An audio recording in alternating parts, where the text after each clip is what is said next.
My dear followers, আমি আজকের এই ভিডিওতে আপনাদেরকে দেখাতে চলেছি যে একটি প্রাচীরের ভিতরে এবং বাইরে ফিনিশিংয়ের কাজ, অর্থাৎ এই ভিডিওটি আপনারা না টেনে পুরোপুরি দেখার চেষ্টা করবেন।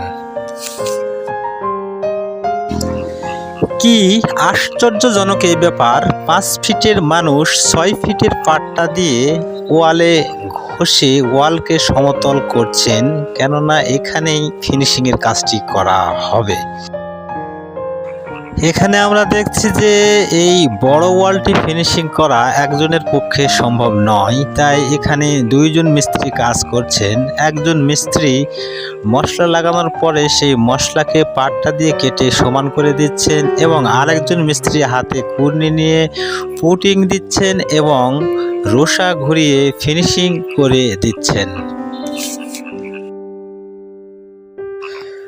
প্রিয় দর্শক বন্ধুরা, এখন আমি আপনাদেরকে জানাতে চাই এটাই যে একটি ফিনিশিংয়ের কাজ করতে গেলে পাটটার গুরুত্ব অত্যন্ত বেশি, কেননা অ্যাকোরেট করে ফিনিশিং করতে গেলে পাটটা ছাড়া ফিনিশিং করা প্রায় অসম্ভব। এখানে যতই কুর্নি দিয়ে মশলা আটকানো হোক আর পুটিং দেওয়া হোক এবং যতই এর উপরে রোসা ঘোরানো হোক না কেন, অবশ্যই পাট্টার ব্যবহার করতে হবে, তা না হলে সমানভাবে ফিনিশিংয়ের কাজ কমপ্লিট করা যাবে না।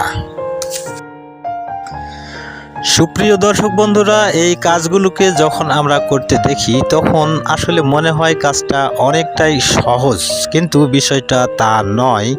দেখে যতটা সহজ মনে হয় কাজটা আসলেই ততটা সহজ নয়। এখন আপনাদের মনে এই প্রশ্নের উদয় হতে পারে যে কেন কাজটি সহজ নয়। দর্শক বন্ধুরা, সে কথাটি আমি আপনাদেরকে বলছি। কাজটি সহজ নয় এই কারণে যে আমরা যখন অন্যান্য কাজ করি, যেমন ইটের গাঁথনি, ঢালাই ইত্যাদি, এই কাজগুলোতে শারীরিক পরিশ্রম অনেক বেশি হয় এবং কাজের ফাঁকে অনেকটা সময় রেস্ট নেওয়া যায়। আর এই কাজ আসলে শারীরিকভাবে পরিশ্রম একটু কম হওয়ায় কাজটি সবসময় নড়াচড়ার উপর থাকতে হয়, বিধায় দেখে যতটা সহজ মনে হয় কাজটি করতে আসলে ততটা সহজ নয়। তাছাড়াও অন্যান্য কাজের তুলনায় এই ফিনিশিংয়ের কাজটি করতে অনেকটাই সময় বেশি লেগে যায়। সুপ্রিয় দর্শক বন্ধুরা, এই ফিনিশিং সম্পর্কে আমি আগেও অনেক ভিডিও আপনাদেরকে দেখিয়েছি। তো আজকের এই ভিডিওতে শুধু প্রাচীরের ভিতরের এবং বাইরের অংশের ফিনিশিং দেখানো হয়েছে।